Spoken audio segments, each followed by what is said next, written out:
सभी प्यारे भक्तों को राम राम। आज भक्तमाल में से कथा करेंगे जननी कौशल्या। रामायण में महारानी कौशल्या जी का चरित्र बहुत ही उदार और आदर्श है। ये महाराज दशरथ की सबसे बड़ी पत्नी और भगवान श्री रामचंद्र जी की जननी थी। प्राचीन काल में मनु शतरूपा ने तप करके श्री भगवान को पुत्र रूप से प्राप्त करने का वरदान पाया था। वे ही मनु शतरूपा यहाँ दशरथ कौशल्या हैं और भगवान श्री राम ही पुत्र रूप से उनके घर अवतरित हुए। श्री कौशल्या जी के चरित्र का प्रारंभ अयोध्या कांड से होता है। भगवान श्री राम का राज्याभिषेक होने वाला है। नगर में उत्सव की तैयारियां हो रही हैं और आज माता कौशल्या के आनंद का पार नहीं है। वे राम की मंगल कामना से अनेक प्रकार के यज्ञ, दान, देव पूजन और उपवास व्रत में संलग्न है। श्री सीताराम को राज सिंहासन पर देखने को निश्चित आशा से उनका रोम रोम खिल रहा है, परंतु श्री राम दूसरी ही लीला करना चाहते हैं। सौंदर्य उपासक महाराज दशरथ कैकेयी के साथ वचनबद्ध होकर श्री राम को वनवास देने के लिए बाध्य हो जाते हैं। धर्म के लिए त्याग। प्रातःकाल श्री रामचंद्र माता कैकेयी और पिता दशरथ महाराज से मिलकर वन गमन का निश्चय कर लेते हैं और माता कौशल्या से आज्ञा लेने के लिए उनके महल में पधारते हैं। कौशल्या उस समय ब्राह्मणों के द्वारा अग्नि में हवन करवा रही थी और मन ही मन सोच रही थी कि मेरे राम इस समय कहाँ होंगे, शुभ लगन किस समय है। इतने में ही नित्य प्रसन्न मुख और उत्साहपूर्ण हृदय वाले श्री रामचंद्र माता के समीप जा पहुँचते हैं। राम को देखते ही माता तुरंत उठकर वैसे ही सामने जाती है जैसी घोड़ी बछेरी के पास जाती है। राम माता को पास आई देखकर उनके गले लग जाते हैं और माता भी भुजाओं में पुत्र को आलिंगन कर उनका सिर सूंघने लगती है। इस समय कौशल्या के हृदय में वात्सल्य रस की बाढ़ आ गई। उनके नेत्रों से प्रेम आंसू की धार बहने लगी। कुछ देर तक तो यही अवस्था रही, फिर कौशल्या राम पर निछावर करके बहुमूल्य वस्त्र आभूषण बांटने लगी। श्री राम चुपचाप खड़े थे। अब स्नेहमयी माता से रहा नहीं गया। उन्होंने हाथ पकड़कर पुत्र को नन्हे से शिशु की भांति गोद में बैठा लिया और लगी प्यार करने। बार बार मुख चुंबती माता, नयन नेह जल पुलकित गाता। जैसे रंग कुबेर के पद को प्राप्त करके फूला नहीं समाता, आज वही दशा कौशल्या की है। इतने में स्मरण आया कि दिन तो बहुत चढ़ गया, मेरे प्यारे राम ने अभी कुछ खाया भी नहीं होगा। अतएव माँ कहने लगी, तात जाऊं बलि बेगी नाहूं, जो मन बाहवे मधुर कुछ खाऊं। माता सोच रही है कि लगन में बहुत देर होगी, मेरा राम इतनी देर भूखा कैसे रह सकेगा। कुछ मिठाई ही खा ले, 2-4 फल ही ले ले तो ठीक है। उन्होंने यह पता नहीं था कि राम तो दूसरे ही काम से यहाँ आए हैं। भगवान राम ने कहा, माता, पिताजी ने मुझको वन का राज्य दिया है जहाँ सभी प्रकार से मेरा बड़ा कल्याण होगा। तुम प्रसन्नचित्त से मुझको वन जाने के लिए आज्ञा दे दो। 14 साल वन में निवास कर पिता के वचनों को सत्य करके पुण्य इन चरणों के दर्शन करूँगा। माता, तुम किसी तरह दुख न करो। राम के ये वचन कौशल्या के हृदय में शूल की भांति बिंध गई। हाँ, कहाँ तो चक्रवर्ती साम्राज्य के उच्च सिंहासन पर बैठने की बात, कहाँ अब प्राण राम को वन जाना पड़ेगा। कौशल्या के हृदय का विषाद कहाँ नहीं जाता। वह तो मूर्छित होकर गिर पड़ी और थोड़ी देर बाद जगकर भांति भांति से विलाप करने लगी। कौशल्या के मन में आया कि पिता की अपेक्षा माता का स्थान ऊंचा है। यदि महाराज ने राम को वनवास दिया है तो क्या हुआ, मैं नहीं जाने दूंगी। परंतु फिर सोचा, यदि बहन कैकेयी ने आज्ञा दे दी होगी तो मेरा रोकने का क्या अधिकार, क्योंकि माता से भी सौतेल्य माता का दर्जा ऊंचा माना गया है। इस विचार से कौशल्या श्री राम को रोकने का भाव छोड़कर मार्मिक शब्दों में कहती है, माता से कहा गया कि पिता की ही नहीं, माता कैकेयी की भी सम्मति है।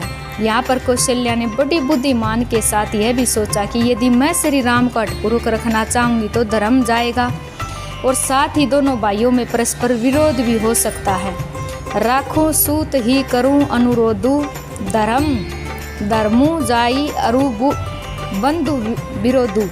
अतएव सब तरह से सोचकर धर्मपरायणा साध्वी कौशल्या ने हृदय को कठिन करके राम से कह दिया कि बेटा, जब पिता माता दोनों की आज्ञा है और तुम भी इसको धर्म सम्मत समझते हो तो मैं तुम्हें रोककर धर्म में बाध्य नहीं देना चाहती।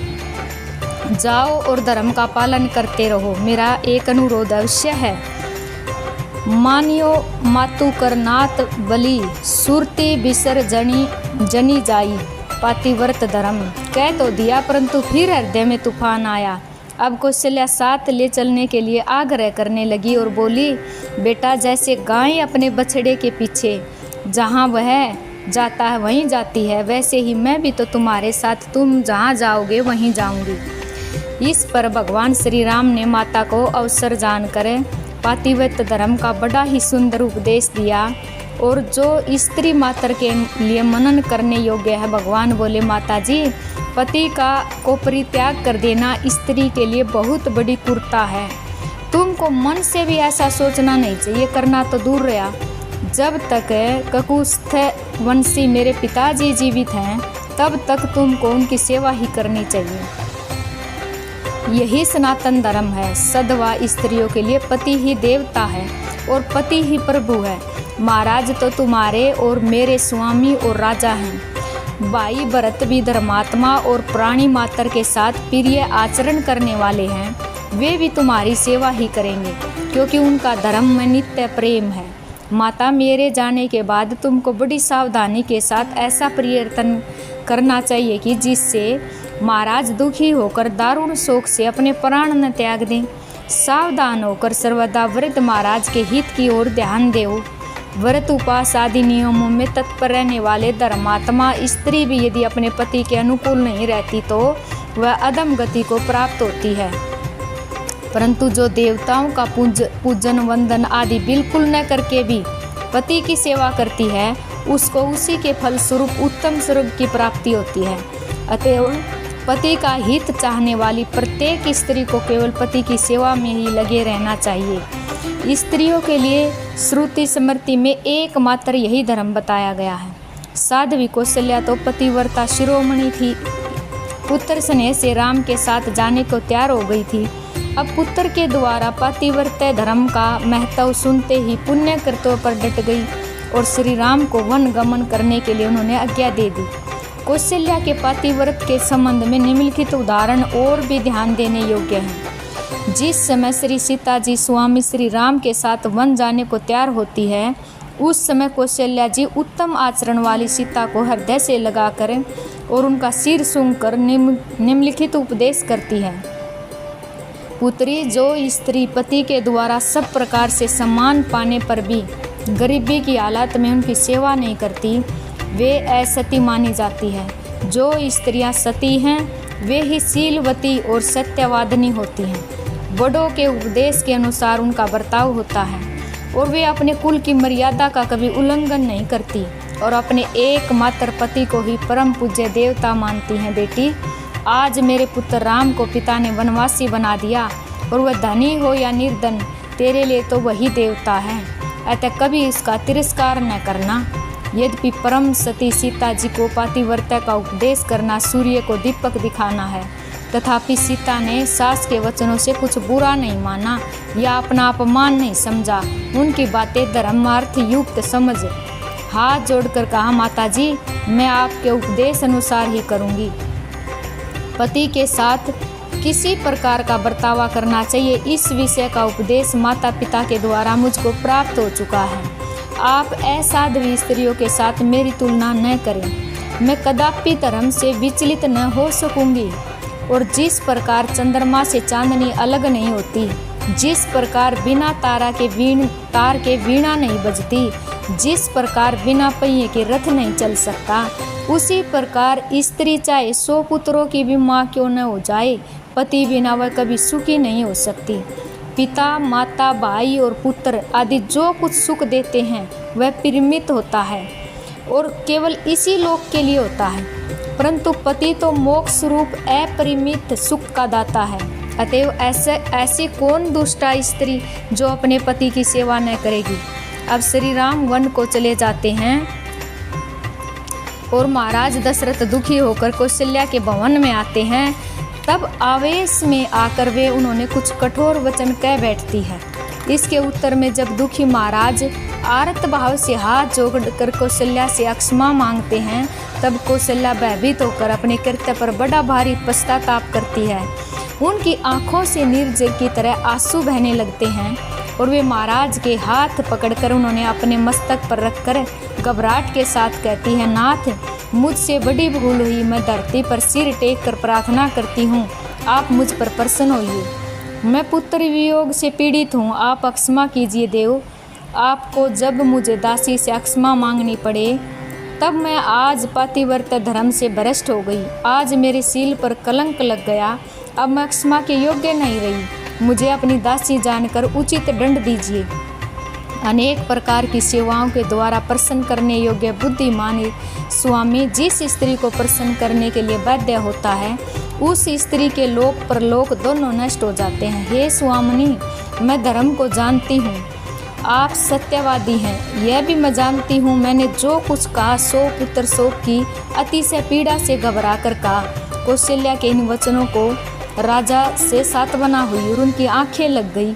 उपर्युक्त अवतरणों से यह पता लगता है कि कौशल्या पतिव्रत धर्म के पालन में बहुत ही आगे बढ़ी हुई थी और स्त्री को इस प्रसंग में शिक्षा ग्रहण करनी चाहिए। कर्तव्यनिष्ठा।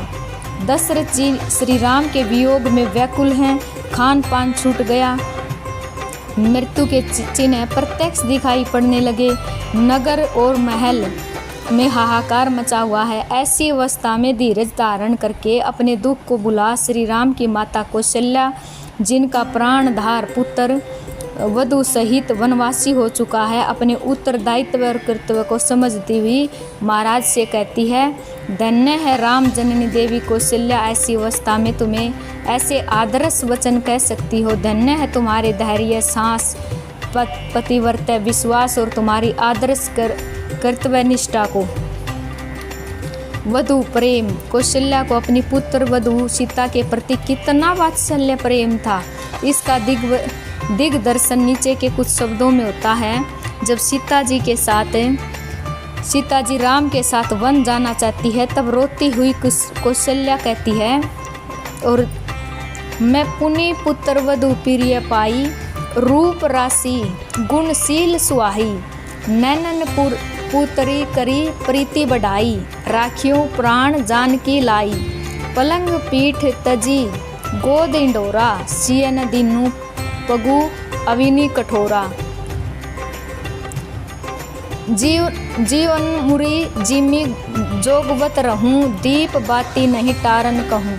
जब सुमंत श्री सीताराम लक्ष्मण को वन में छोड़कर अवध्या आते हैं, तब कौशल्या अनेक प्रकार चिंता करती हुई पुत्र वधु का कुशल समाचार पूछती है, और फिर जब चित्रकूट में सीता को देखती है, तब बड़ा ही दुख करती हुई कहती है, बेटी, धूप से सूखे हुए कमल के समान, मसले हुए कुमद के समान, धूल से लिपटे हुए सोने के समान, बादलों में छिपाए हुए चंद्रमा के समान तेरा यह मलिन मुख देखकर मेरे हृदय में जो दुख रूपी अरणि से उत्पन्न शोक अग्नि है, वह मुझे जला रही है।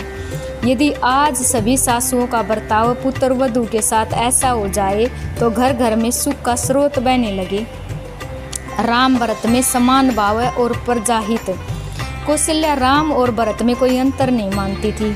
उनका हृदय विशाल था। जब भरत जी ननिहाल में आते, अनेक प्रकार से विलाप करते हुए, अपने को धिक्कारते हुए, सारे अनर्थों का कारण अपने को मानते हुए माता कौशल्या के सामने फूट फूट कर रोने लगते हैं।